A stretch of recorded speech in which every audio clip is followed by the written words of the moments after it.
Assalamualaikum warahmatullahi wabarakatuh. Sampai jumpa lagi dengan pembelajaran IPS untuk anak-anak kelas 7. Pada pertemuan kali ini, materi pembelajaran IPS telah sampai pada materi kegiatan ekonomi distribusi. Untuk yang pertama kemarin sudah kita bahas tentang kegiatan ekonomi berupa konsumsi dan juga produksi. Maka dalam waktu 1 jam pelajaran ini kita gunakan pembahasan pada materi distribusi. Saya kira untuk mengingatkan kembali bahwa kegiatan ekonomi atau kegiatan pokok ekonomi meliputi 3 hal, yaitu dari konsumsi, produksi, dan distribusi.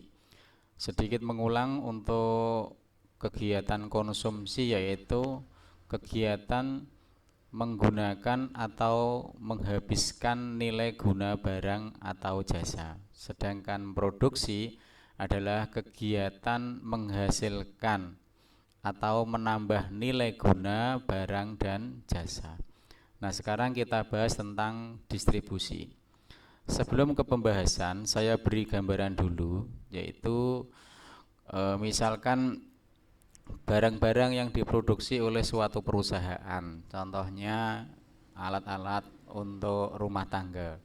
Contoh sederhana misalkan sabun mandi. Di mana kita bisa membeli sabun mandi? Kita bisa membeli sabun mandi di warung-warung terdekat. Nah, pertanyaannya, apakah warung-warung terdekat itu membuat produk sabun? Jawabannya adalah tidak. Produk sabun itu dibuat oleh suatu perusahaan yang letaknya sangat jauh dari kehidupan kita.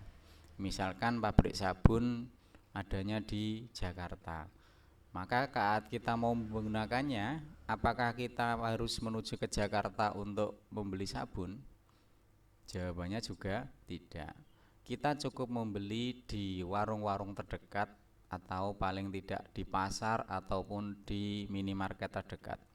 Nah, pertanyaannya, kenapa barang-barang itu yang diproduksi di perusahaan yang ada di Jakarta bisa sampai ke pedagang-pedagang yang ada di sekitar kita? Nah, jawabannya di sini adalah karena adanya kegiatan ekonomi berupa distribusi. Sudah jelas ya gambarannya? Oke, kita mulai saja. Distribusi barang dan jasa. Distribusi itu merupakan kegiatan yang dilakukan oleh orang atau badan untuk menyampaikan barang atau jasa dari produsen ke konsumen. Jadi supaya dari produsen perusahaan itu masuk dan kita gunakan, maka perlu disalurkan. Ya. Jadi distribusi istilahnya adalah penyaluran barang atau jasa. Ya. Dari siapa ke siapa? Dari produsen ke konsumen. Ya. Nah, orang yang melakukan kegiatan ini dinamakan distributor. Sama seperti produksi. Orang yang melakukan kegiatan produksi disebut produsen. Orang yang melakukan kegiatan konsumsi disebut konsumen. Sedangkan di sini orang yang melakukan distribusi disebut distributor. Paham ya? Jadi istilahnya adalah ketiga kegiatan ekonomi itu memang sangat berkaitan, tidak bisa terlepas satu dengan yang lain. Oke, kita mulai kembali. Nah, tugas utama distributor adalah sebagai berikut. Yang pertama adalah melakukan pembelian. Nah, sebelum disalurkan maka harus dibeli dulu. Gitu. Nah, terus kemudian pemilahan dan pengelompokan barang. Ini barang yang sesuai untuk daerah ini, untuk kelompok ini, maka dikelompok-kelompokkan sehingga nanti lebih mudah dalam penggunaannya, ya. Kemudian pembungkusan atau pengepakan. Nah, pengepakan yang standar itu bagaimana? Karena apa? Biasanya distribusi itu memerlukan waktu yang cukup lama. Yaitu tidak boleh misalkan barangnya menjadi busuk, menjadi rusak, maka perlu adanya standarisasi dalam pengepakan. Ya. Ya, mungkin kita lihat kalau di jalan raya itu seringkali kegiatan distribusi itu berlangsung. Pengiriman sepeda motor, pengiriman bahan-bahan pokok, pengiriman buah-buahan dan lain sebagainya. Itu kan merupakan bagian dari kegiatan distribusi. Terus yang keempat adalah pergudangan. Ya, pergudangan di mana barang-barang sebelum diedarkan ke pedagang secara langsung kadang-kadang itu dikelompokkan dulu dan ditaruh di dalam gudang. Nah, ya karena mungkin tidak harus sampai hari itu, mungkin harus didistribusikan besok lagi, maka ditaruh di gudang. Kemudian pengangkatan dan pengangkutan. Nah, supaya barang-barang yang diproduksi itu bisa sampai ke mungkin tingkat agen, pengecer dan lain sebagainya, kan perlu adanya angkutan. Ya, bisa dengan sepeda motor bisa dengan mobil, bisa dengan kendaraan besar, bisa dengan kapal laut juga bisa. Nah, itu nggih. Jadi tugasnya distributor adalah pemilihan, pengelompokan barang, pembungkusan atau pengepakan, pergudakan dan pengangkutan. Nah, terus kemudian badan-badan yang terlibat dalam kegiatan distribusi adalah sebagai berikut. Jadi pihak mana saja yang bisa melakukan kegiatan distribusi? Yang pertama bisa berupa agen atau dealer. Ya. Mungkin anak-anak pernah mendengar kata dealer. Nah, misalkan ada dealer sepeda motor. Nah, berarti di situ adalah merupakan bagian dari badan untuk melakukan pendistribusian. Nah, kita kan biasanya membeli sepeda motor itu kan biasanya dari dealer. Nah, dealer itu adalah suatu badan atau tempat yang berfungsi untuk mendistribusikan barang dari produsen, misalkan dari Yamaha atau dari Honda, untuk didistribusikan kepada konsumen. Konsumennya siapa? Konsumennya adalah kita, ya. Maka dealer itu adalah tempat untuk mendistribusikan barang atau jasa. Ya. Yang kedua ada makelar. Makelar juga sama, cuma bedanya makelar ini tidak membeli tetapi dia hanya menyalurkan barang. Jadi dia berfungsi sebagai makelar. Mungkin di sekitar kita juga sering kita temui orang-orang yang berprofesi sebagai makelar, ya.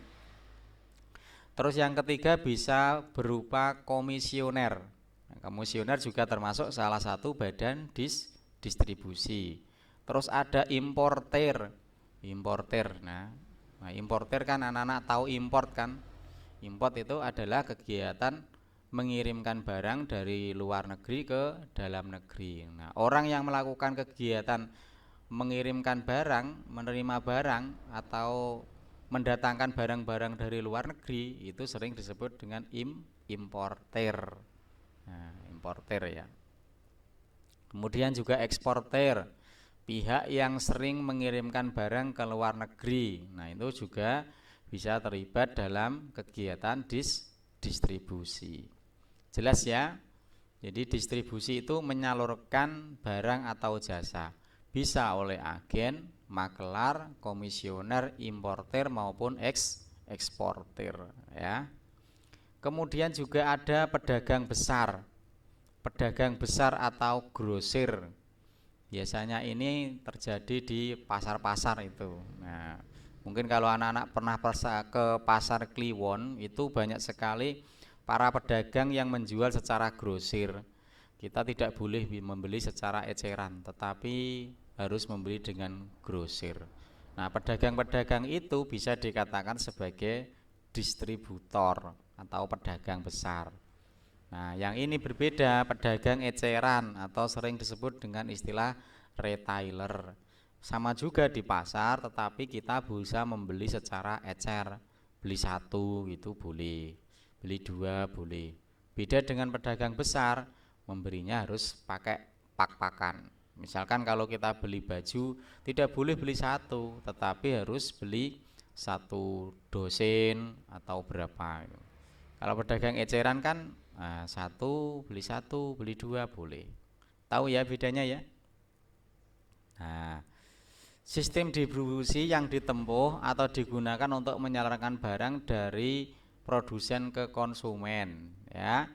Bisa dengan cara distribusi langsung, artinya dari produsen langsung ke konsumen, ya. Jadi distribusi langsung itu barang disampaikan langsung tanpa adanya perantara dari produsen ke konsumen. Ya, bisa juga setengah langsung atau semi langsung, ya. Ini disampaikan ke konsumen melalui siapa? Perantara. Perantaranya ya tadi bisa agen, bisa pedagang besar, bisa pedagang kecil. Nah, perantaranya kan itu distributornya itu.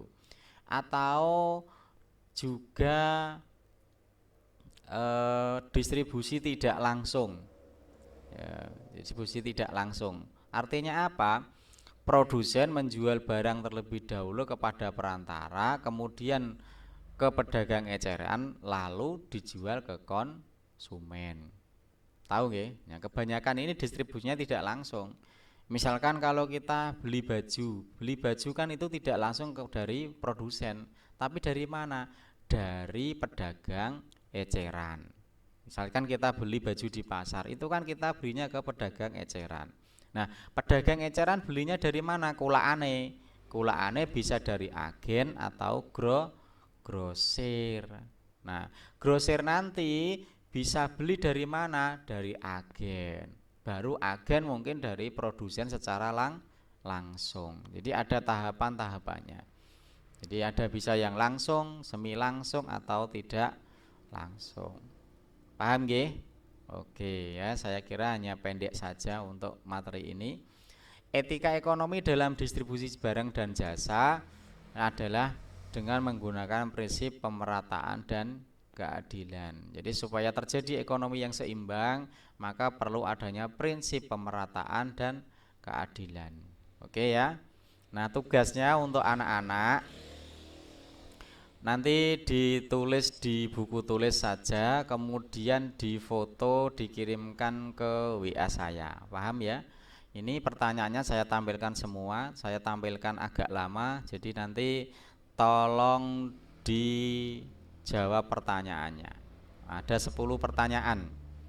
Nah, bisa anak-anak baca, terus kemudian mungkin bisa di screenshot dan kemudian dijawab pada buku tulis kalian. Ditulis nanti bisa dikirimkan via WA ataupun dijawab dengan menggunakan diketik langsung di WA juga bisa. Tulis, jangan lupa tulis nama dan kelas. Oke anak-anak, jarang saya kasih tugas, tapi untuk ini sebagai bahan evaluasi ada 10 pertanyaan, silakan dikerjakan. Saya tunggu jawabannya paling lambat 2 hari. Jelas? Oke. Saya biarkan sebentar biar anak-anak bisa membaca atau bisa men-screenshot ya.